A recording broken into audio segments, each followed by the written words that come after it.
Before I start this video, I want everybody to grab a notepad and pen because we're going to go through some things that's actually going to be useful for hopefully quite a lot of people.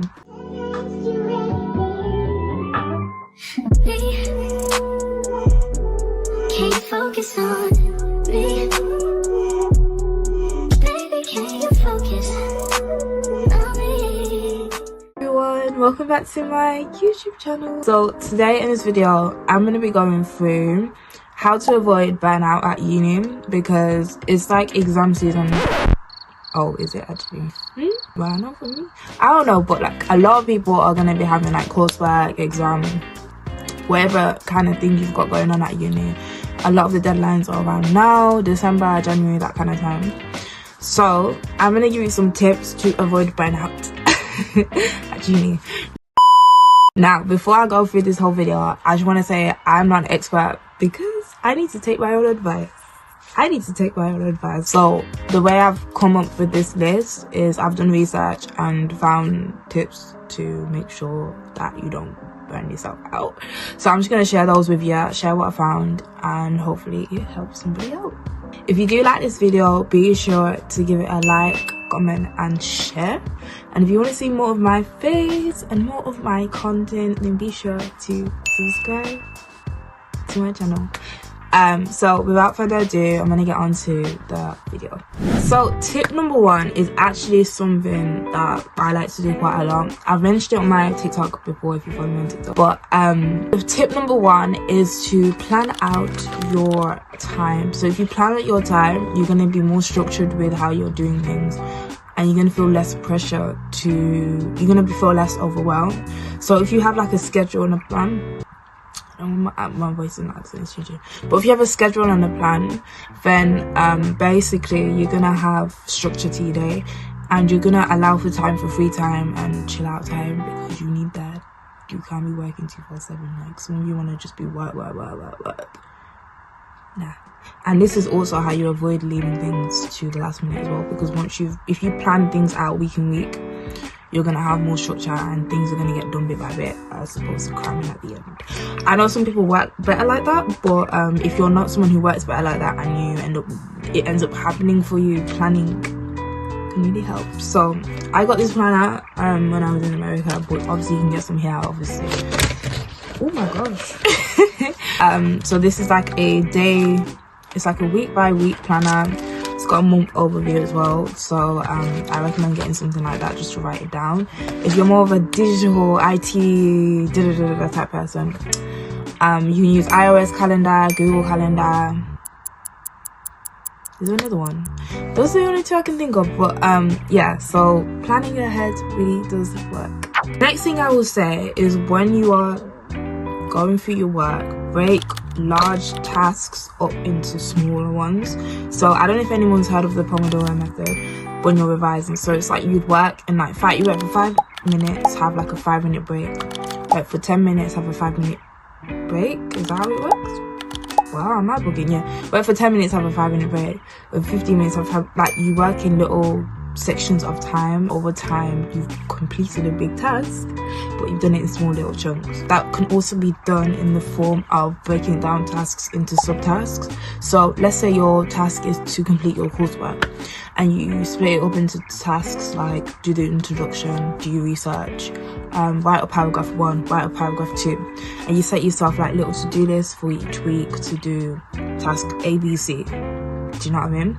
So you're not cramming everything in and you're doing little small tasks to make up the big task, and then you get everything done.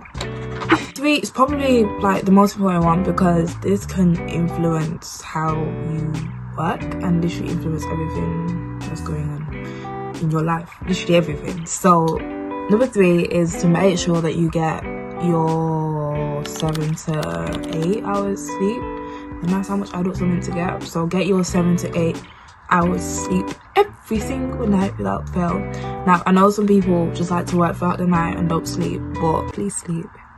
So I'm guilty for this, like not getting my 7 to 8 hours sleep every night because of uni work.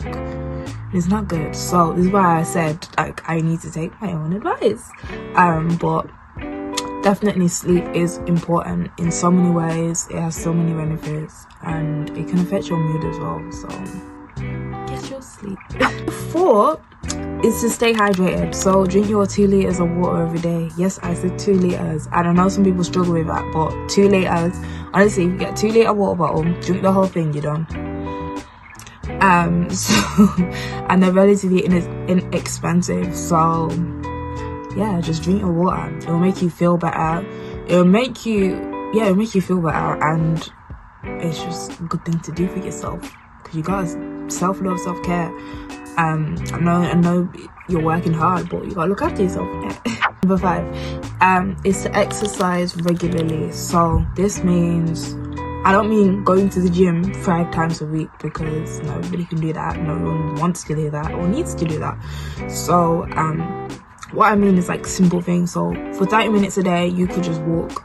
Just go for a walk. I mean, I know it's cold, but I can't even lie to you, it's too cold. It's too cold to be doing that. But you can literally just like do a 15-minute walk outside. I don't even know, like, you know when you're going to like uni, let's say, and you're walking around, just walk around campus for a bit longer. Take the stairs, and it will contribute to your 30 minutes of exercise a day.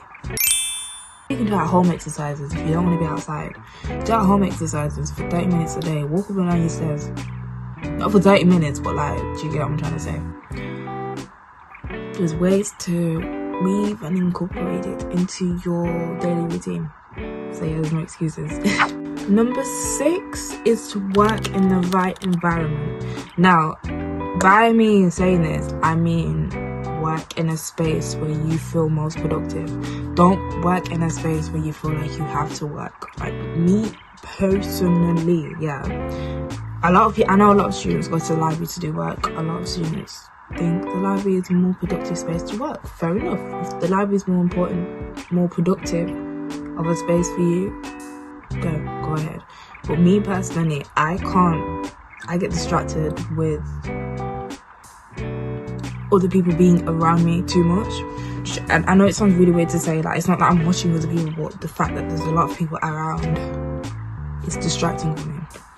So me personally, I work better at home, in a more like intimate space, like not necessarily like in my room or a red type thing, but I mean like where there's less people around, I work better. But that's just me personally. So some people might prefer to work at home, some people might prefer to work in the library, some people might prefer to work in groups. Find what works for you and do that like every single time, and I promise you, you'll be more productive, you'll be more accountable for your work, you'll be on it, and yeah, let's get those like grades. But not least, number 7, which is also very important. They're all very important, but this one, I think it can affect your mindset as well. But it's to work, when you're choosing your work environment or living environment, like your room where you're living, make sure you're in a clean space, because clean, or like an empty space at least, not empty, but like organized, that's the word I want. Make sure you're working in like an organized, clean space, because clean space is clean mind, and you're gonna be more productive, and mentally you're gonna feel better to do your work, be on track with your tasks, and you're just gonna be more of a positive mindset and state of mind, state of being. Yeah, that sounded really waffly, but I know what I'm trying to say. I hope I got it across, but yeah, anyway. Now I'm gonna give a pro tip as well. There's one last like bonus piece of information. Don't let uni kill you, because I know a lot of people I don't mean literally, but I mean in the sense that people let uni take over their whole life and stress them out, and they can't do anything. Like, one thing that I've let uni do this time is like not dominate, but I haven't been as strict with my time. So I'm saying this from like personal experience, like don't let it take over and completely dominate. Like obviously you do have to have your focus and get your degree, and it is important for sure, but you need to also allow time for yourself to kind of regenerate and like have pauses and breaks, because you're only human, do you know what I mean? And at the end of the day, it's only a small fraction of your life that this is taking up. So you want to live a long life, don't you? So look after yourself. So I do hope you enjoyed this video. If you did, be sure to give it a like, comment and share. And if you want to see more of my face and more of my content, be sure to subscribe to my channel. I hope you took your notes. I really hope you took your notes, because this was like quite important video to share, and I shall see you next time for another video. Bye. Hands in the soap, had a faucet running and I keep looking at you.